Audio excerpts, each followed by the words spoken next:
Hi అండి. ఇదొచ్చేసి చూసారా? ఇదొచ్చేసి back నెక్‌కి స్కాలఫ్ అనమాట. ఇప్పుడొచ్చేసి టెంపుల్ వర్క్, కట్ వర్క్ అంటారు కదా!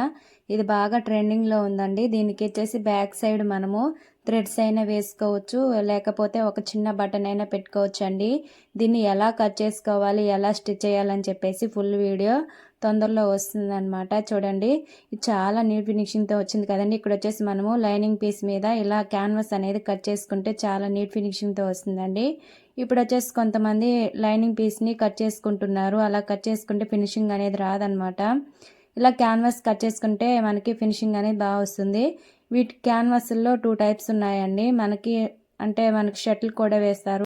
షర్ట్స్ వేసుకునే క్యాన్వాస్ ఉన్నాయి. డ్రెస్సులకి వేసుకునే క్యాన్వాసెస్ ఉన్నాయి. చూడండి స్టిచ్ చేసిన తర్వాత లుక్ అనేది ఎలా ఉందో చాలా నీట్‌గా ఉంటుందండి. ఇలా క్యాన్వాస్ వేసుకొని మనము నెక్ అని మామూలు రౌండ్ నెక్‌లకైనా ఇలా క్యాన్వాస్ వేసుకొని తిప్పుకుంటే చాలా నీట్‌గా ఉంటుంది. Thank you for watching. Bye.